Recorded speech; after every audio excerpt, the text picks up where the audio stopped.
Hello बच्चों, कैसे हो आप सब। आई होप आप सबकी नीट की प्रिपरेशन बहुत सही डायरेक्शन में चल रही होगी। मैं Rohit sir, founder of Concept Builders Academy which is located in Kota Rajasthan, आप लोगों के लिए आईजी पे जो मैंने सीरीज चालू करी थी, पी ब्लॉक, डीएनए ब्लॉक और कोऑर्डिनेशन, इसी चीज को कंटिन्यू करते हुए यूट्यूब पे भी मैं फिजिकल केमिस्ट्री के लिए आपके लेक्चर्स लेके आ रहा हूं, जहां हम बेसिक से उन इंपॉर्टेंट कॉन्सेप्ट को ही सिर्फ सीखेंगे जिनको आपको अप्लाई करना आना ही आना चाहिए। और अगर आप एक बार उनको अप्लाई करना सीख गए तो नीट का कोई क्वेश्चन आपसे गलत नहीं हो सकता। तो जिस तरीके से आप लोगों ने अपना बहुत ही अच्छा रिस्पॉन्स मेरे को मेरे आईजी हैंडल पे दिया है, बहुत सारे बच्चों ने कमेंट किया है, उसी तरीके से मैं चाहता हूं, उसी डेडिकेशन से आप मेरे यूट्यूब पे भी इन सारे लेक्चर्स को फॉलो करें। यहाँ पे मैं जो क्वेश्चंस करा रहा हूं, जो बातें बता रहा हूं, उनको बहुत ध्यान से सुने और उनको अपनी क्वेश्चन प्रैक्टिस और प्रिपरेशन के अंदर क्या करें, अप्लाई करें। I am 110%। आप सबका रिजल्ट इन 20 दिनों की अगर चीजों को आपने मैंने जैसा बताया फॉलो किया तो 110% इंप्रूव होगा ही होगा। ठीक है बच्चों, तो विदाउट किसी देरी अपन शुरू करते हैं क्लास 12 का बहुत इंपॉर्टेंट फिजिकल केमिस्ट्री का चैप्टर, जिसको हम कहते हैं केमिकल काइनेटिक्स। सो केमिकल काइनेटिक्स की अगर हम बात करते हैं तो थोड़ा सा इसका एक बेसिक इंट्रोडक्शन समझिए। क्यों? क्योंकि किसी भी चैप्टर के इंट्रोडक्शन को समझना इसलिए जरूरी है क्योंकि that will give you temperament of common sense. आपको कॉमन सेंस लगाने का टेम्परामेंट पैदा करता है, और किसी चैप्टर में अगर आपने कॉमन सेंस लगाना सीख लिया बच्चों, तो उस चैप्टर में अप्रोच आपकी ऑटोमेटिकली लगना शुरू हो जाती है। ठीक है, तो चलिए उसी कॉमन सेंस को सीखने के लिए इस चैप्टर का इंट्रोडक्शन थोड़ा सा समझते हैं। तो मैंने कहा सबसे पहली चीज मैंने आप लोगों से पूछा कि बताइए केमिकल काइनेटिक्स शब्द सुनते ही आपके दिमाग में क्या आता है। तो सब बच्चे अपने दिमाग के घोड़े दौड़ा रहे हैं। तो मैंने कहा ज्यादा घोड़े मत दौड़ाओ, एक छोटा सा टास्क कर लो कि आप क्या कर लीजिए, नाम को दो पार्ट में ब्रेक कर लीजिए। केमिकल हो गया एंड दूसरा पार्ट क्या हो गया बेटा, काइनेटिक्स हो गया। अब केमिकल सुनते ही आपके दिमाग में क्या आना चाहिए, केमिकल रिएक्शन, क्योंकि जितनी भी केमिकल्स के बारे में हम सब पढ़ते हैं वो कहां अल्टीमेटली काम आता है, in the form of chemical reaction. और काइनेटिक्स सुनते ही आपके दिमाग में आना चाहिए कि we are talking about some movement. अब यही जो मूवमेंट के कॉन्सेप्ट को अगर मैं किसी भी तरीके से केमिकल रिएक्शन के साथ लिंक करा दूं तो आई होप जो भी नया कॉन्सेप्ट यहां पर बन के निकलेगा वो किसका होगा बच्चों, केमिकल काइनेटिक्स का। नाउ पहला क्वेश्चन यहीं से आया कि हम रिएक्शन के अंदर किस मूवमेंट की बात कर रहे हैं और वो रिएक्शन के साथ मर्ज कैसे होगा। तो मेरे को मालूम है कि अगर कोई भी रिएक्टेंट है और अगर हम उसको रिएक्ट कर ले, वो रिएक्ट करके क्या बनाता है बेटा, प्रोडक्ट बनाता है। और यही रिएक्टेंट से प्रोडक्ट की जो जर्नी होती है वो कुछ इस प्रकार से होती है कि रिएक्टेंट के ओल्ड बॉन्ड बच्चों ब्रेक होते हैं, तब जाके प्रोडक्ट के न्यू बॉन्ड आपके क्या होते हैं बेटा, फॉर्म होते हैं कि नहीं होते। अब क्या ओल्ड बॉन्ड अपने आप ब्रेक हो जाते हैं? बिल्कुल नहीं। ओल्ड बॉन्ड को ब्रेक करने के लिए ही जो रिएक्टेंट मॉलिक्यूल्स हैं बेटा वो आपस में कोलिजन करते हैं, और उनके इसी कोलिजन से आपके पुराने बॉन्ड टूटकर नए बॉन्ड बना देते हैं।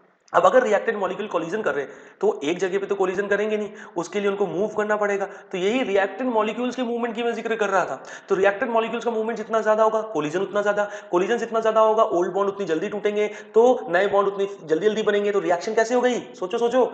अगर ओल्ड बॉन्ड जल्दी टूट रहे हैं, नए बॉन्ड जल्दी जल्दी बन रहे हैं, तो रिएक्शन कैसी हो गई बच्चों, रिएक्शन हो गई फास्ट। और यही काम उल्टा हो जाए तो रिएक्शन कैसी हो गई, स्लो। तो जैसे ही मूवमेंट को तुमने रिएक्शन के साथ मर्ज किया, केमिकल रिएक्शन के साथ, तुमने रिएक्शन की स्पीड पे कमेंट करना स्टार्ट कर दिया। इट मींस अगर मैं बोलना चाहूं तो मैं कह सकता हूं कि chemical kinetics is a study of speed of chemical reaction. बोल सकता हूं कि नहीं बच्चों?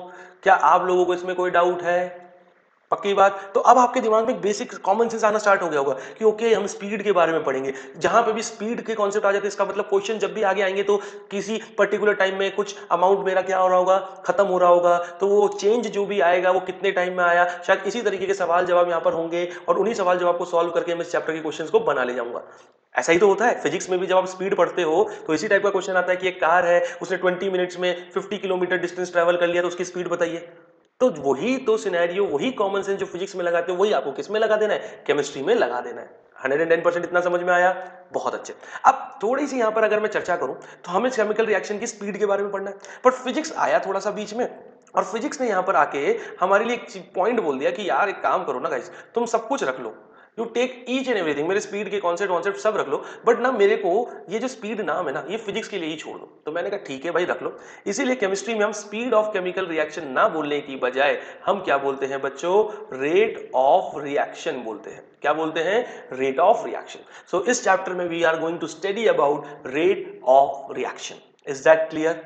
चलो अब मान लो किसी भी रिएक्शन की अगर मुझे रेट पढ़नी है, तो मान लेते हैं अगेन एक रिएक्टेंट है, जो रिएक्टेंट से कहां जा रहा है, प्रोडक्ट जा रहा है। अब अगर रिएक्टेंट से प्रोडक्ट जा रहा है और मुझे इससे इसकी स्पीड पूछी है, इन शॉर्ट इसकी रेट पूछी है, तो बच्चों एक छोटा सा पॉइंट आपको ध्यान रखना है कि जैसे फिजिक्स के अंदर speed is divided into two part, one is average speed and another one is बच्चों इंस्टेंटेनियस स्पीड, उसी तरीके से यही कॉन्सेप्ट रिएक्शन में कॉपी पेस्ट मार दो तो रेट ऑफ रिएक्शन भी कितने तरीके का होने वाला है बच्चों, दो तरीके का होने वाला है, एक एवरेज रेट ऑफ रिएक्शन और दूसरा instantaneous rate of reaction. Very good.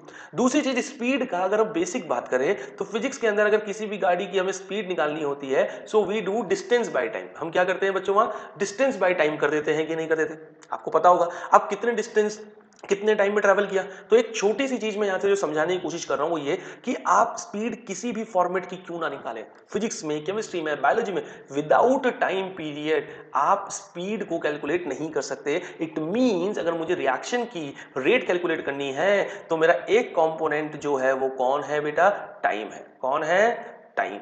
अब टाइम के साथ दूसरा कंपोनेंट क्या होगा, तो मैंने कहा टाइम के साथ जैसे डिस्टेंस किसी भी गाड़ी की हर पर सेकंड चेंज हो रही है जब भी गाड़ी चलेगी, वैसे रिएक्शन के अंदर टाइम के साथ ऐसा कौन सा कंपोनेंट है जो टाइम के साथ वैरी होता है, तो मैंने कहा वो है कंसंट्रेशन। क्योंकि रिएक्टेंट की कंसंट्रेशन हर पल समय के साथ घटेगी और प्रोडक्ट की कंसंट्रेशन हर पल आपकी बढ़ेगी। इट मींस अगर मैं कंसंट्रेशन को टाइम के साथ ग्राफ ड्रॉ करूं तो मैं किसी भी रिएक्शन की रेट पे कमेंट कर सकता हूं। Is that clear? Very good. अब लेट्स सपोज जब टाइम जीरो है, आप खुद सोचिए, तब सारा का सारा जो भी कंसंट्रेशन होगा वो सारा किसका होगा, रिएक्टेंट का। एंड समय के साथ यही कंसंट्रेशन क्या करेगा बेटा, डिक्रीज करेगा कि नहीं, पक्की बात। वैसे ही प्रोडक्ट जब आपका रिएक्टेंट चालू होगा घटना, तो प्रोडक्ट आपका बढ़ना चालू होगा होगा होगा होगा होगा होगा होगा इस तरीके से। इट मींस अगर आप ध्यान से देखेंगे तो जो डिक्रीज होता हुआ ग्राफ है, ये ग्राफ हमारा किसका है, रिएक्टेंट का है बच्चों। और ये जो हमारा ऊपर जाता हुआ ग्राफ है ये किसका है, प्रोडक्ट का है। और दोनों ग्राफ के अंदर आप जो देख पा रहे हैं वो ये है कि एक दिखा रहा है कॉन्सेंट्रेशन चेंज ऑफ रिएक्टेंट और एक दिखा रहा है कॉन्सेंट्रेशन चेंज ऑफ प्रोडक्ट। तो लेट सपोज मैंने इस पॉइंट पे नोटिस करना स्टार्ट किया जब टाइम था मेरा T1, ठीक है, और मैंने नोटिस किया किस टाइम तक, T2 टाइम तक। तो T1 से T2 टाइम इंटरवल के अंदर हम क्या बोल रहे हैं, रिएक्टेंट की कंसंट्रेशन इस पॉइंट से इस पॉइंट तक चेंज हुई। तो अगर इस पॉइंट की जो concentration, let suppose initial concentration R1 बोल दे, और इस पॉइंट की कंसंट्रेशन यहां पे काम रुक रहा है, फाइनल कंसंट्रेशन R2, तो यही जो R1 से R2 में चेंज आ रहा है, ये चेंज कितने टाइम में आ रहा है, यही तो मेरी रिएक्शन की स्पीड होगी 100%। तो अगर मैं यहां से रेट ऑफ रिएक्शन के ऊपर बात करूं तो आप क्या बोलोगे कि sir change in concentration of reactant with respect to time, यही होगा। मैंने कहा बिल्कुल यही होगा, बट एक छोटी सी बात और ऐड कर लो, वो ये, आप खुद सोचो बेटा, जब आप लोग यहां पर T1 टाइम पे R1 कंसंट्रेशन इनिशियल है रिएक्टेंट की, तो प्रोडक्ट भी कुछ बन चुका है। तो लेट सपोज प्रोडक्ट की कंसंट्रेशन P1 बोल देते हैं, और इसी T2 टाइम तक प्रोडक्ट कितना बढ़ा, P1 से P2 तक बन गया कि नहीं बन गया। तो सेम टाइम इंटरवल के अंदर प्रोडक्ट का जो चेंज आ रहा है वो P1 से P2 आ रहा है। तो हमेशा ध्यान रखना, सेम टाइम इंटरवल के अंदर बच्चों रिएक्टेंट की कंसंट्रेशन में जो चेंज आता है वही चेंज प्रोडक्ट की कंसंट्रेशन में भी आएगा। तो अगर सेम टाइम इंटरवल में दोनों रिएक्टर और प्रोडक्ट का डिफरेंस सेम है तो भाई टाइम से डिवाइड करने पे आंसर भी सेम आएगा। तो यही मैं कह रहा था यहाँ पे रेट ऑफ रिएक्शन की डेफिनेशन में, इसलिए मैंने पॉज लिया और अब मैं इसको पूरा करता हूं। Change in concentration of reactant and product upon time taken to cause a change, कि कितने टाइम में वो चेंज आ रहा है। अगर मैं उसको कंसंट्रेशन चेंज के साथ क्या कर लूं, रेशियो ले लूं, उसको डिवाइड कर लूं, कंपेयर कर लूं, तो मैं किसी भी रिएक्शन की रेट पर कमेंट कर सकता हूं। तो अगर मैं इसको एक्सप्रेशन की फॉर्म में लिखना चाहूं तो कैसे लिखूंगा कि let's say average rate is equal to, अब चेंज के लिए हम यूज करते हैं डेल्टा, कॉन्सेंट्रेशन के लिए बिग ब्रैकेट तो रिएक्टेंट, और यही चेंज कितने टाइम में आया, डेल्टा टी। मैं यही कहना चाह रहा हूं कि अगर यही सेम टाइम इंटरवल के अंदर प्रोडक्ट का चेंज देखेंगे तो प्रोडक्ट का चेंज भी क्या है, हमारे लिए बराबर है। इसलिए आंसर रिएक्टेंट से निकले या प्रोडक्ट से निकले, आंसर क्या आएगा, सेम आएगा। क्या आएगा बच्चों, सेम आएगा। अब ध्यान क्या रखना यार मेरे को लग रहा है कि इस एक्सप्रेशन में एक छोटी सी गलती है। तो मैंने कहा छोटी सी गलती कैसे? तो मैंने कहा आओ समझो। भाई चेंज का मतलब क्या होता है? चेंज का मतलब हमेशा होता है फाइनल में से इनिशियल वैल्यू को माइनस करना। तो जब आप डेल्टा आर कर रहे हो बच्चों, तो फाइनल कंसेंट्रेशन R2 में से R1 को आप क्या कर रहे हैं? माइनस। अब आप खुद सोचिए, जब रिएक्टेंट की कंसेंट्रेशन ड्रॉप हो रही है तो R2 कंसेंट्रेशन R1 से छोटी होगी और छोटी वैल्यू को बड़ी में से माइनस करेंगे तो आंसर नेगेटिव आएगा।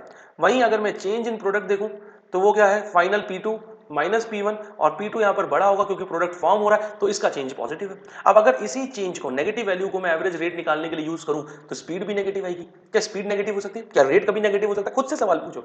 नहीं। इसी वजह से हम क्या करते हैं कि रेट के एक्सप्रेशन में नेगेटिव साइन को हम रिएक्टेंट के जब भी हम लिखते हैं उससे मल्टीप्लाई कर देते हैं, जिससे हमारी स्पीड ऑटोमेटिकली पॉजिटिव हो जाए। आया समझ में कि नहीं? तो अगर मैं मोटा मोटा बोलूं तो ये जो नेगेटिव साइन है, ये negative sign tells about decrease in concentration of reactant की concentration change को बताता है बच्चों।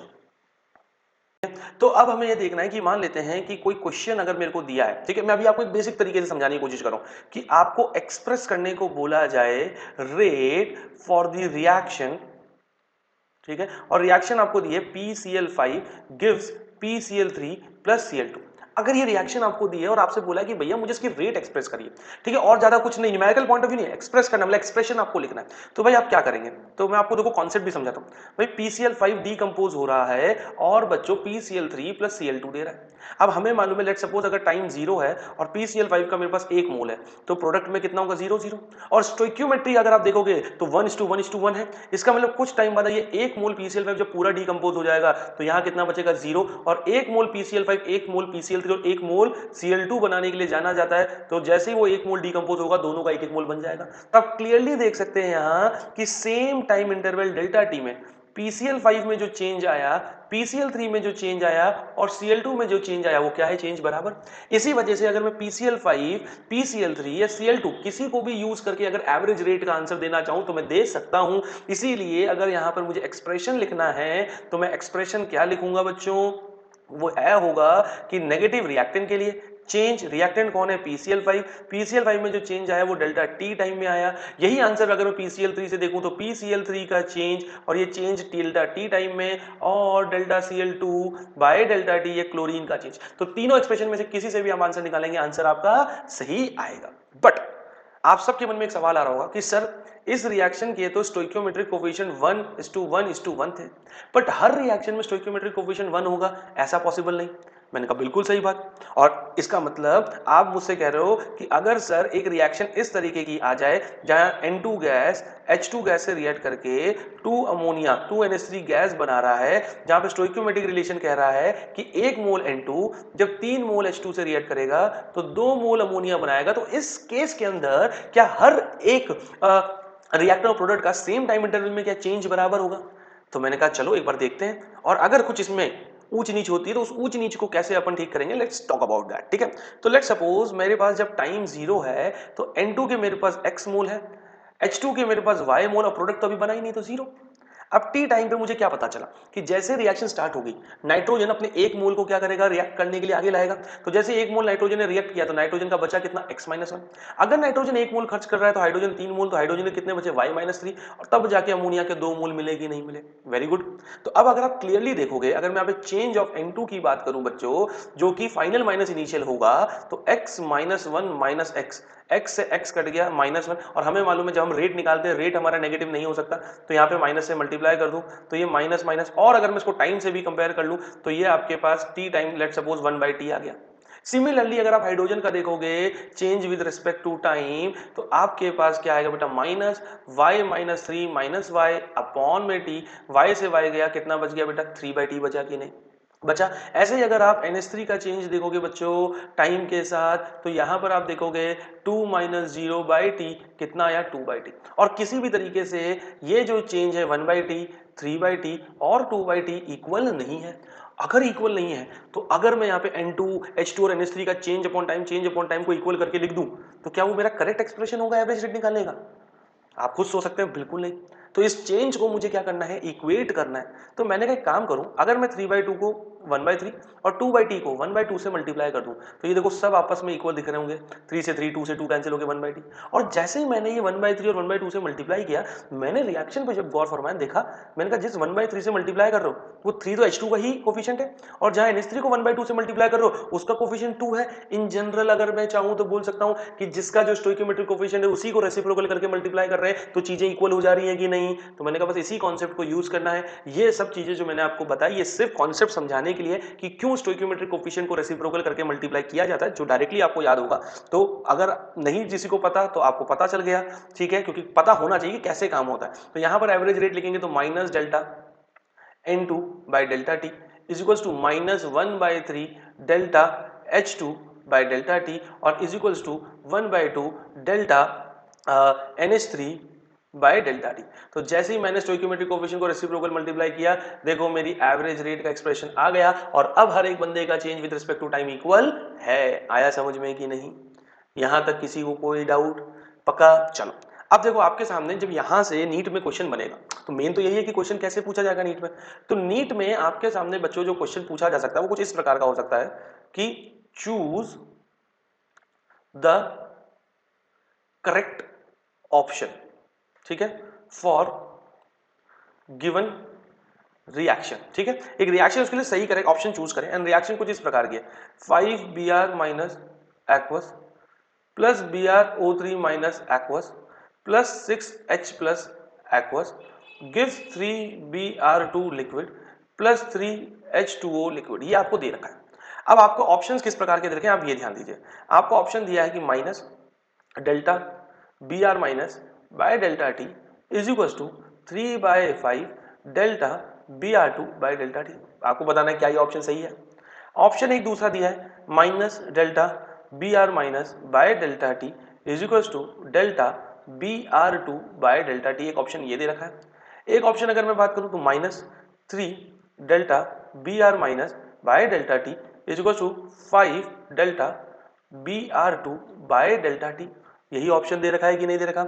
और एक ऑप्शन दे रखा है let's suppose none of these. तो जब इस तरीके का क्वेश्चन मेरे पास सामने आ जाए कि मेरे को क्या दिए बेटा, एक रिएक्शन दी है और मुझे देखिए उसके जो एवरेज रेट के एक्सप्रेशंस है उसको इक्वेट करा के यहाँ पे ऑप्शंस क्रिएट किए गए और आपसे पूछा कौन सा सही है। तो मेरे को यहाँ पे बुद्धि क्या लगानी है, मुझे अप्रोच ये लगानी है कि भाई सबसे पहली चीज अगर देख रहा हूं मैं तो ये बात कर रहा है किस किस के बीच में, Br माइनस और Br2। तो मैंने कहा Br माइनस और Br2 वैसे इनका कोई मेल नहीं है, बट अगर मैं इनको एवरेज रेट की नजर से देखूं तो दोनों से रिएक्शन का एवरेज रेट सेम आएगा। तो मैंने कहा Br माइनस कह रहा है कि भाई मेरे कोफिशिएंट को रेसिप्रोकल करके मेरी कॉन्सेंट्रेशन की चेंज वो कितने टाइम में आया है तो ये एवरेज रेट बता देगा। और Br2 कह रहा है भाई मेरे कोफिशिएंट को भी रेसिप्रोकल करके मल्टीप्लाई करो, मेरी कॉन्सेंट्रेशन में जो चेंज आ रहा है और उसको डेल्टा टी से डिवाइड करो एवरेज रेट, और दोनों जगह से एवरेज रेट हमें मालूम है सेम आएगा। तो अब आपको देखना है क्या कोई सीधा का सीधा ऐसा एक्सप्रेशन ही क्या आपके ऑप्शन में गिवन है। मैंने कहा बिल्कुल नहीं। तो अब आप यही जो कोफिशिएंट इनके रेसिप्रोकल होकर मल्टीप्लाई किए गए इन्हीं को क्रॉस मल्टीप्लाई करके मूव करके देखो इनमें से ये किस ऑप्शंस की तरह नजर आ रहे हैं। तो अगर आप देखोगे अगर मैं 3 को इधर क्रॉस मल्टीप्लाई कर दूं और 5 को इधर क्रॉस मल्टीप्लाई कर दूं तो ये ऑप्शन नंबर सी की तरह आपको नजर आने लग जाएंगे। इट मींस यहां पे करेक्ट आंसर क्या है, ऑप्शन सी। जैसे ही आप मल्टीप्लाई करोगे तो it will be like -3 delta Br minus by delta T और 5 delta Br2 by delta T. आया समझ में कि नहीं बोलो बच्चों। तो इस तरीके से चूज द करेक्ट ऑप्शन करके अगर आपके सामने आए तो आप सॉल्व कर सकते हैं। वेरी गुड, पक्की बात, भरोसा कर लिया जाए। चलिए बहुत अच्छे बच्चों। अब इसी के अंदर एक ज्ञान की बात और समझिए, इसी क्वेश्चन के रेस्पेक्ट में समझ लेना ज्ञान की बात। आपसे अब कई बार ऐसे पूछा जाए कि मुझे rate of let's suppose disappearance of H plus बताया जाए, तो आप भी इस बात को क्लियरली समझते होंगे कि रिएक्टेंट ही वो बंदा है जो रिएक्शन में डिसअपीयर होगा। अब H प्लस की डिसअपीयरेंस होने की स्पीड पूछी है, तो H प्लस कितनी स्पीड से डिसअपीयर हो रहा है। आपसे सिंपल अगर ये पूछा है तो कहीं से कहीं तक भी एवरेज मतलब रेट की बात यहां नहीं हो रही है, सिर्फ किसी एक बंदे की इंडिविजुअल स्पीड की बात हो रही है। आप ऐसे समझो बेटा कि लेट सपोज आप हो और आप आपका दोस्त है, आप जिस भी शहर में रहते हो आप उस शहर के रेलवे स्टेशन तक आप दोनों घर से निकले। तो दोनों रेलवे स्टेशन जब निकले तो आप दोनों, आपको मालूम है लगभग 20 मिनट में लेट सपोज आप लोग रेलवे स्टेशन पहुंच जाओगे। तो कहने का मतलब ये अगर आप दोनों 20 मिनट में रेलवे स्टेशन पहुंच गए तो इस फाइनल पॉइंट के बाद मैं ये बोल सकता हूं कि आपके पूरे रास्ते के दौरान जो एवरेज स्पीड होगी आप दोनों की वो क्या होगी, बराबर। बट क्या मैं यही बात इन बिटवीन द पाथ बोल सकता हूँ? इन बिटवीन द पाथ कहीं पर अगर आपकी स्पीड 0 होगी तो आपके दोस्त की स्पीड 10, कहीं पे आपकी स्पीड 60 हो तो आपके दोस्त की स्पीड 40, ऐसा हो सकता है कि नहीं हो सकता? तो मतलब through out the journey speed equal हो ऐसा नहीं है, बट फाइनल चेक पॉइंट के बाद हमारी एवरेज रेट ये कहता है कि सबका एवरेज अगर मैं निकालूंगा तो इक्वल आएगा। तो यहां पर हम सिर्फ किसकी बात कर रहे हैं? Individual H plus. तो एच प्लस कहता है भाई स्पीड का कॉन्सेप्ट है कि चेंज कितना आया और वो चेंज कितने टाइम में आया, यही एच प्लस की स्पीड है। 1/6 से अगर मैं इसको यहाँ पे डिवाइड करता हूं, आप क्योंकि कोफिशिएंट एच प्लस का देख सकते हैं 6 है, वो इस वजह से अगर मैं कर रहा हूं कि एवरेज रेट इसकी बाकी सबके रेस्पेक्ट में इक्वल हो जाए, बट क्योंकि यहाँ पे मैं एवरेज रेट की बात ही नहीं कर रहा हूं, मुझे सिर्फ हाइड्रोजन की पर्टिकुलर स्पीड से मतलब है, तो यहाँ पर हम इसके कोफिशिएंट को यूज नहीं करेंगे, सिर्फ उसका चेंज अपॉन उसका टाइम। पक्का? ऐसे ही रेट ऑफ प्रोडक्शन ऑफ, कोई मुझसे H2O पूछ ले तो मैं बोलूंगा भाई H2O की जिंदगी में जो चेंज आया और वो चेंज कितने टाइम में आया, आप इसको कैलकुलेट कर लेंगे तो ये क्या कहलाएगा आपका बच्चों? Rate of production of H2O कहलाएगा। तो इस तरीके से आपका जो न्यूमेरिकल फर्स्ट सेट ऑफ बनता है, जिसको अब हम डिस्कस करने वाले हैं, बट इतना बेसिक अगर आपको क्लियर है तो आने वाले न्यूमेरिकल आपके लिए बहुत ही हलवा होंगे। पक्की बात है, बहुत हलवा होंगे। ठीक है बच्चों, पक्की बात है। क्या हम न्यूमेरिकल पार्ट पे मूव कर ले जाएं? यहां तक सबको आई होप क्लियर है। अगर किसी को क्लियरेंस नहीं है तो प्लीज, ये रिकॉर्डेड लेक्चर है आपके लिए यूट्यूब पे अपलोड हो रहा है, तो आप मुझे कमेंट में जब भी लेक्चर देख रहे हैं आप कमेंट में देख के जरूर, आप कमेंट में तुरंत बताएं कि आपको क्या डाउट है। ठीक है, और या मेरे आईजी हैंडल पे आके चीजों को क्या कर सकते हैं, मेरे से डाउट पूछ सकते हैं, मेरे को डीएम कर सकते हैं। ठीक है, पक्का न्यूमेरिकल पार्ट पे मूव कर जाए? चलिए मूव करते हैं। न्यूमेरिकल की अगर अपन बात करें तो मैं एक न्यूमेरिकल आपके सामने लेता हूं। ठीक है, तो न्यूमेरिकल अपन लेट सपोज आपको क्वेश्चन में इस तरीके से कोई इंफॉर्मेशन दी हुई है, आपको एक रिएक्शन दी है कि twice N2O5 gives 4NO2 plus O2। ठीक है, ये आपको क्या दी हुई है? क्वेश्चन के अंदर रिएक्शन है और आपसे बोला है कि if initial concentration of N2O5 is 2.33 molar and after 100 minute it is reduced to, and after 100 minute it is reduced to 2.08 molar, and after 100 minute it is reduced to 2.08 molar. Calculate average rate of reaction and, आपसे क्या बोला है कि average rate of reaction निकालिए and rate of production of NO2, ये आपसे सवाल पूछा। तो मैंने कहा ये सवाल को सॉल्व करते हैं, फटाफट से बुद्धि लगाएं। सब बच्चों अपनी अपनी बुद्धि लगाना स्टार्ट करो। जिनको आता है बच्चों अपनी कॉपी किताब लेके बैठे हो, आई होप सब कॉपी किताब लेके बैठे हैं। जिनको आता है वीडियो पॉज करो, खुद से सॉल्व करो, देखो कितना आपकी रिफ्लेक्स, आपकी मसल मेमोरी कितनी रिफ्लेक्सिव है, आपको क्या फटाफट फॉर्मूले याद आ रहे हैं, क्या वैल्यू पुट कर पा रहे हो, एंड गेन सम कॉन्फिडेंस। ठीक है, हम जब पढ़ते थे, अगर मैं अगर पढ़ रहा हूँ क्वेश्चन में कोई किसी से पढ़ रहा हूँ और उसने कोई सवाल पूछा और मैं उसके बताने से पहले अगर खुद से सॉल्व कर लेता हूँ तो वो मुझे बहुत अल्टीमेट एक खुशी मिलती है और इंकरेजमेंट मिलता है, और आज तक का रिकॉर्ड है कि वो चीज फिर मैं कभी आगे नहीं भूला। तो आप भी प्लीज इसको फॉलो करो, आपको बहुत काम आएगी। ठीक है, अगर आता है तो फटाफट से सॉल्व करो, मेरे सॉल्व करने का क्यों वेट, मेरे से तो सिर्फ आंसर मैच करना है आपको। ठीक है, और जिनको नहीं आता वो सीखें। ठीक है, जो नहीं आता उनको सीखना है। ठीक है, अब आप देख सकते हैं कि आपको एक रिएक्शन दी है 2N2O5 gives 4NO2 plus O2, ये आपको एक रिएक्शन दी है बच्चों। अब इस बार आपको एक्सप्रेशन नहीं पूछा, आपसे एक न्यूमेरिकल क्वेश्चन लेके आए हैं जहां आपको बोल रहा है कि N2O5 की इनिशियल कंसेंट्रेशन 2.33 मोलर है एंड आफ्टर 100 मिनट, इसका मतलब अभी का समय कितना होगा? लेट्स सपोज T1 0 मिनट, क्योंकि दे नहीं रखा। तो आफ्टर 100 मिनट N2O5 की कंसेंट्रेशन गिरती है और वो रह जाती है 2.08 मोलर बच्चा। ठीक है, और उस वक्त टाइम होता है 100 मिनट। और वही आपसे पूछ रहे हैं कि calculate average rate of reaction. तो मैंने कहा एवरेज रेट तो मैं N2O5 से भी निकाल सकता हूं, NO2 O2 किसी से भी, बट क्योंकि मुझे इस बार गिवन वैल्यूज N2O5 के रेस्पेक्ट में दी है तो मैं उसी एक्सप्रेशन का यूज करूं, रेसिप्रोकल करूं, कोफिशिएंट को चेंज के लिए delta N2O5 by delta T। तो माइनस का 1/2, डेल्टा का मतलब होता है फाइनल माइनस इनिशियल, 2.08 माइनस 2.33 और delta T T2 minus T1 100 minus 0। अब 2.08 में से 2.33 जाएगा बच्चों, माइनस का 0.25 बचेगा, अंदर माइनस बाहर माइनस प्लस हो जाएगा, 0.25 डिवाइडेड बाय 2 इनटू 100। अब आप देखोगे यहां से हटाया तो कितना आ गया आपके पास 100, 2 में 25 कितनी बार जाएगा बेटा? 12.5 टाइम्स जाएगा। नीचे टोटल 4 जीरो है तो आपकी एवरेज है 12.5 10 की पावर -4। अब यूनिट क्या होनी चाहिए? तो कॉन्सेंट्रेशन की यूनिट होती है बेटा मोल लीटर इनवर्स, और टाइम की यूनिट है मिनट। टाइम डिनोमिनेटर से न्यूमरेटर में गया तो मिनट का बन गया मिनट इनवर्स। तो एवरेज रेट या आपको रेट की यूनिट हमेशा याद रखनी है, वो होती है मोल लीटर इनवर्स और टाइम इनवर्स बोल रहा हूं मैं। क्या बोल रहा हूं? टाइम इनवर्स, क्योंकि टाइम सेकंड में होगा तो सेकंड इनवर्स, मिनट में होगा तो मिनट इनवर्स, और हार में होगा तो हार इनवर्स। पक्की बात, पहला पार्ट सॉल्व। अब आपसे साथ में पूछा है rate of production of NO2। सिर्फ NO2 के बनने की स्पीड पूछी, इसका मतलब वो पूछ रहा है कि NO2 क्या चेंज वो, और वो कितने टाइम में, NO2 का चेंज और वो चेंज कितने टाइम में आ रहा है, सिर्फ इस हिसाब से आप उसकी स्पीड क्या होगी बताओ। कोई कोफिशिएंट को यहाँ पे रोल में नहीं लेना, यहाँ 1/4 नहीं करना है, क्योंकि अगर आपने रेट ऑफ प्रोडक्शन निकालते हुए 1/4 कोफिशिएंट, क्योंकि NO2 का कोफिशिएंट देखो कितना है 4 है, अगर आपने 1/4 से इसको क्या कर दिया बच्चे डिवाइड, तो वो एवरेज रेट बन जाएगा, वो रेट ऑफ प्रोडक्शन नहीं है। तो मैंने कहा यार जैसे N2O5 की इनिशियल वैल्यू फाइनल वैल्यू दोनों दिए, मेरे को NO2 के लिए तो ऐसा कुछ दिया ही नहीं है, मैं कैसे सॉल्व करूंगा? तो NO2 के लिए अगर मुझे एज सच कुछ भी नहीं दे रखा, तो मैंने एक बुद्धि लगाई कि अगर एवरेज रेट की बात की जाए तो एवरेज रेट तो जो N2O5 से आई है वही NO2 से भी आएगी, और जैसे ही एक्सप्रेशन लिखा मुझे 4 को क्रॉस मल्टीप्लाई करके delta NO2 upon delta T को आपका इंडिविजुअली साइड करने का मौका मिल गया। तो जैसे 4 को उधर भेजा, देखो delta NO2 by delta T अकेले रह गए।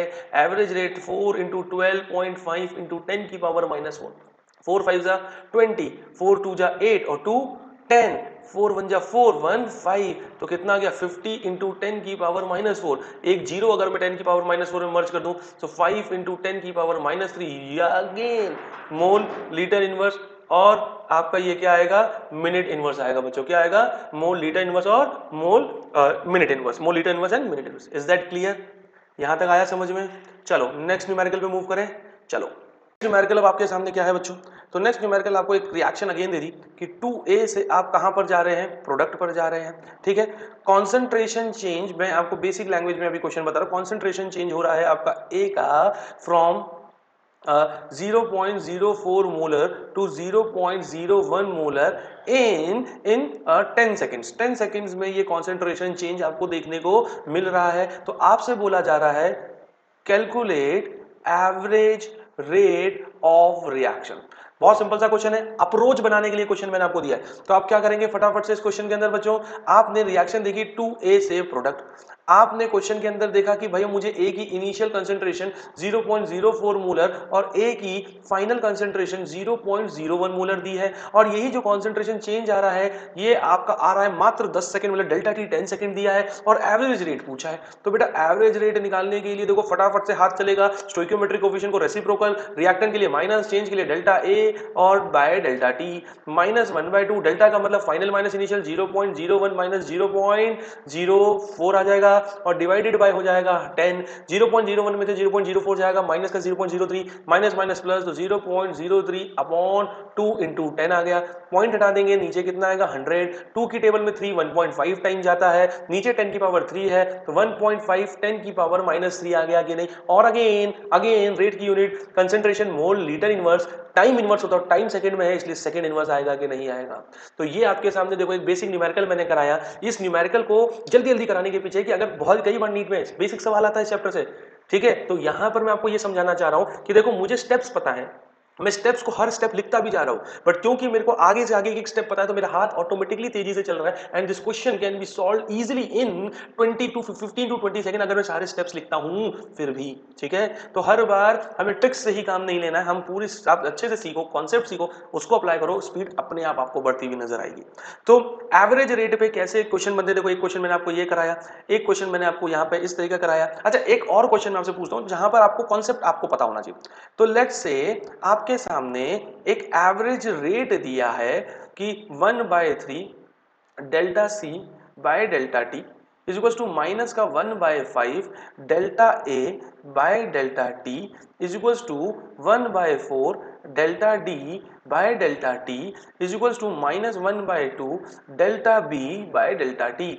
इस तरीके से बच्चों आपको एक एवरेज रेट का एक्सप्रेशन दिया, और आपसे पूछा है कि ये जो एवरेज रेट का एक्सप्रेशन है ये किस रिएक्शन के लिए है, मतलब आपको रिएक्शन इस बार लिख के बतानी है या 4 ऑप्शन में से करेक्ट रिएक्शन को चुनना है। तो आपका दिमाग का क्या चलेगा, दिमाग के घोड़े दौड़ाओ, तो देखा कि ये वैल्यू कैसा है, पॉजिटिव है मतलब प्रोडक्ट है, ये वाला वैल्यू फिर से कैसा है, पॉजिटिव है मतलब प्रोडक्ट है, ये वाला वैल्यू कैसा है, नेगेटिव है मतलब रिएक्टेंट है। ये वाला वैल्यू फिर से कैसा है, नेगेटिव है मतलब रिएक्टेंट है। तो ए और बी मेरे रिएक्टेंट हो गए और सी और डी मेरे प्रोडक्ट हो गए। और हमें मालूम है ये 1/3 1/5 1/4 1/2 क्या है, इनके कोफिशिएंट को रेसिप्रोकल करके मल्टीप्लाई। अरे तो 1/3 को वापस से रेसिप्रोकल कर दूंगा तो कोफिशिएंट बन जाएगा कि नहीं बन जाएगा, तो सी का कोफिशिएंट 3, 5 को फिर से रेसिप्रोकल मारूंगा तो ए का कोफिशिएंट बन गया 5, 4 का उल्टा कर दूं फिर 4 क्या आ गया आपका डी, और 2 का रेसिप्रोकल 1/2 का रेसिप्रोकल करूंगा तो फिर से कितना आएगा 2। तो जैसे ही मैंने इनके 3 को 5 को 4 को 2 को वापस से उल्टा करके न्यूमरेटर में भेजा तो ये आपके क्या बन गए, रिएक्टेंट प्रोडक्ट के कोफिशिएंट बन गए। और इसी तरीके से मैंने फटाक से इस एवरेज रेट के लिए कौन सी पॉसिबल रिएक्शन है ये, या ये किस पॉसिबल रिएक्शन का एवरेज रेट है मैंने लिख लिया। जब मैं खुद से लिख लूंगा तो मैं इसको 4 ऑप्शन में ढूंढ भी सकता हूं, तो मेरे मार्क्स कहीं से कहीं कटेंगे ही नहीं। समझ में आया? चलो बच्चों, तो देखो हमने बेसिक बिल्ड कर रहा हूं मैं आपका बेसिक। आप कहीं पे भी वन शॉट देखोगे सब सीधा आते हैं और सीधा टूट पड़ते हैं, ये पढ़ लो ये पढ़ लो ये इंपॉर्टेंट नहीं, सब इंपॉर्टेंट है क्योंकि नीट में बेटा 45 क्वेश्चंस आ रहे हैं, पूरा केमिस्ट्री कवर हो रहा है। तो मेरे पर्टिकुलर कौन से चैप्टर के कौन से पार्ट से क्वेश्चन बनेगा मुझे नहीं पता है।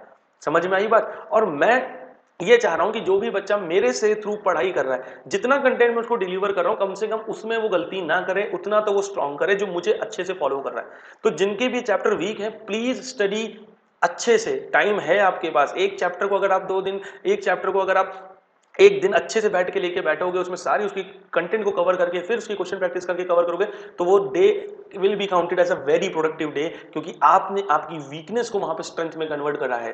ठीक है बच्चों, चलो आया यहां पे समझ में। तो अब नेक्स्ट पार्ट पे अपन क्या करेंगे बच्चों, यहां पर मूव करेंगे। और नेक्स्ट पार्ट जो आपका है वो क्या है, वो है फैक्टर्स अफेक्टिंग, वो है बच्चों क्या, factors affecting rate of reaction. वो क्या है बच्चों, factors affecting rate of reaction. ला लो थोड़ा सा, हाँ ड्राइंग व्राइंग कर ले। ओहो सेलेक्ट नहीं हुआ क्या, कोई बात नहीं। तो factors affecting rate of reaction के साथ अब अपन स्टार्ट करते हैं। ठीक है, पहला फैक्टर अगर अपन यहाँ पे बात कर रहे हैं बेटा, तो वो आपका होता है कि लेट सपोज कोई भी रिएक्टेंट से अगर जब प्रोडक्ट बनता है तो हमको मालूम है कि इस ओल्ड बॉन्ड को तोड़ना पड़ेगा तब जाके प्रोडक्ट के नए बॉन्ड बनेंगे। तो इस ओल्ड बॉन्ड को तोड़ने के लिए हमें मालूम है some bond dissociation energy will be required. क्या इस बात में कोई शक? नो शक। आगे बढ़ते हैं। अगर बॉन्ड डिसोसिएशन एनर्जी चाहिए तो एक सवाल अगर मैं आपसे पूछूं, क्या हर रिएक्टेंट के लिए सेम एनर्जी लगेगी? आप बोलोगे अरे सर ऐसे कैसे लगेगी? तो some bond dissociation energy will be required which will be different for different reactant. जो बेटा क्या होगा आपके डिफरेंट रिएक्टेंट के लिए डिफरेंट होगी कि नहीं? तो अगर हर रिएक्टेंट के लिए रिक्वायर्ड बॉन्ड डिसोसिएशन एनर्जी अलग है, बॉन्ड तोड़ने वाली एनर्जी अलग है, इसका मतलब अगर किसी रिएक्टेंट के बॉन्ड जल्दी टूट रहे हैं तो नए बॉन्ड जल्दी बनेंगे, किसी रिएक्टेंट के बॉन्ड लेट टूट रहे हैं तो नए बॉन्ड क्या बनेंगे, लेट। इसका मतलब bond dissociation energy is inversely proportional to rate of reaction. Bond dissociation energy क्या है बेटा, इनवर्सली प्रोपोर्शनल है किसके, रेट ऑफ रिएक्शन के। दूसरी अगर मैं बात करूं तो दूसरा अगर अपन बात करते हैं कॉन्सेंट्रेशन ऑफ रिएक्टेंट, तो बच्चों रिएक्टेंट जितना ज्यादा होगा, रिएक्टेंट मॉलिक्यूल्स उतने ज्यादा होंगे, कोलिजन उतने ज्यादा होंगे, प्रोडक्ट उतनी तेजी से बनेगा। तो कंसंट्रेशन बढ़ाते चलो, रेट ऑफ रिएक्शन बढ़ती चली जाएगी, कोई शक ही नहीं है। तीसरा अगर मैं बात करूं बेटा टेम्परेचर की, लेट सपोज अगर मैं बात करता हूं तो टेम्परेचर बढ़ाने पर भी रेट ऑफ रिएक्शन बढ़ती है, बट ग्रोथ आपको वहां पे एक्सपोनेंशियल देखने को मिलेगी। ये एक्सपोनेंशियल ग्रोथ क्या होती है, किस प्रकार से होती है, इसको चैप्टर के एंड में अरेनियस इक्वेशन जब हम पढ़ेंगे अच्छे से समझेंगे। अभी के लिए इतना सा ध्यान रखना है। फोर्थ पॉइंट आपको ध्यान रखना है surface area of reactant. Reactant का सरफेस एरिया जितना ज्यादा होगा, प्रोबेबिलिटी ऑफ कोलिजन उतना ज्यादा होगा, तो अगेन रेट ऑफ रिएक्शन आपको उतना ज्यादा देखने को मिलेगा ही मिलेगा। एंड पांचवा अगर मैं बात करूं बेटा यहां पर किसकी, पांचवा अगर मैं बात करूं कैटलिस्ट की, तो आप सबको मालूम है कैटलिस्ट कौन होता है। वैसे तो कैटलिस्ट की डेफिनेशन को कहा जाता है one who alters the rate of reaction, बढ़ा भी सकता है घटा भी सकता है, बट 99% केसेस में जब भी हम बढ़ाते हुए किसी कंपोनेंट की बात करते हैं, जो कंपोनेंट स्पीड बढ़ा रहा है, तो हम उसको कैटलिस्ट कहते हैं। क्यों? क्योंकि स्पीड को घटाने वाले जो पर्टिकुलर कैटलिस्ट है उनको हम इनहिबिटर्स कहते हैं। क्या कहते हैं? इनहिबिटर्स। सो कैटलिस्ट हमारा क्या हो गया, one who alters rate of reaction, rate of reaction को ऑल्टर करने के लिए ये जाना जाता है। Is that clear? तो आज के लेक्चर में बच्चों हमने हमारे केमिकल काइनेटिक्स के चैप्टर के बारे में समझा। वो चैप्टर क्या है, उस चैप्टर के अंदर जो मुझे अप्रोच लगानी है, उस अप्रोच के लिए मुझे क्या कॉमन सेंस होना चाहिए, वो कॉमन सेंस हमने सीखा। देन हमने सीखा कि भाई चैप्टर के इनिशियल्स किस तरीके से आगे बढ़ते हैं, अगर वो क्लियर होंगे तो हमारा क्वेश्चन के अंदर अप्रोच काफी अच्छा हो जाएगा। तो एवरेज रेट का एक्सप्रेशन अपन ने लिखना सीखा, ठीक है। फिर हमने उसको चूज द करेक्ट ऑप्शन, कैसे उसकी कोफिशिएंट को शिफ्ट करके आपको घुमा फिरा के अलग अलग ऑप्शन दे सकते हैं, उसको रीअरेंज करके उसके करेक्ट ऑप्शन देखा। फिर हमने आपके यही जो एवरेज रेट का एक्सप्रेशन लिखना सीखा, उसके न्यूमेरिकल्स कैसे आ सकते हैं, उसमें कैसी अप्रोच लगानी है वो सीखा। आपको एवरेज रेट देके रिएक्शन बनाने को बोला जा सकता है, एक बेसिक सवाल आपको, वो हमने यहाँ पर कवर किया। एंड देन हमने फाइनली यहाँ पे factors affecting rate of reaction पे चर्चा करी। तो टोटल 5 फैक्टर्स हैं, ठीक है। तो इन्हीं के साथ आज का जो फर्स्ट लेक्चर है उसको मैं एंड कर रहा हूं, छोटा रख रहा हूं फर्स्ट लेक्चर, जिससे आप जो पढ़ो उसको तुरंत जब आप अप्लाई करके देखोगे। एनसीईआरटी के मैं आपको बोलता हूं, आपको देखो बेसिक प्रैक्टिस करनी है। एनसीईआरटी के आप एग्जांपल्स उठाइए जो पहले आपको दे रखे उसको सॉल्व करिए। एनसीईआरटी में इन टेक्स्ट क्वेश्चन होगा वो सॉल्व करिए। आप जिस भी कोचिंग से पढ़ रहे हैं आपके पास मॉड्यूल होगी, मॉड्यूल के जो शुरू के क्वेश्चन होंगे, स्टार्टिंग के क्वेश्चन होंगे, आप उनको लगा सकते हैं यहां से। इतना आपके लिए मार्जिन ओपन हो चुका है। समझ में आ गई बात? तो उतना आप करिए। और लेक्चर 2 के अंदर हम रेट लॉ, रेट एक्सप्रेशन इसके साथ स्टार्ट करेंगे एंड केमिकल काइनेटिक्स के कोर को कवर करेंगे अच्छे से, ठीक है। तो नेक्स्ट पार्ट, नेक्स्ट लेक्चर आपको देखना ही देखना है अगर आपको इंप्रूवमेंट चाहिए बच्चों, ठीक है। तो स्टे ट्यून एंड इस फिजिकल केमिस्ट्री की सीरीज को भी, जैसे आप आईजी पे मेरे को फॉलो कर रहे हैं कंटिन्यूअसली, आप अपने कॉन्सेप्ट्स को बिल्ड कर रहे हैं, लगातार वीडियोस को देखते, तो यूट्यूब को भी उसी तरीके से फॉलो करें, ठीक है। और जो बच्चे पहली बार देख रहे हैं प्लीज आप मेरे चैनल को सब्सक्राइब करो, ठीक है। और क्योंकि आप जब सब्सक्राइब करके रहोगे तो आपको फटाफट नोटिफिकेशन मिलती जाएगी कि कैसे कैसे आपको तैयारी करते चलनी है, ठीक है। सो मिलते हैं नेक्स्ट लेक्चर के अंदर, तब तक के लिए have a good day and have a very very very good day. चलिए, थैंक यू।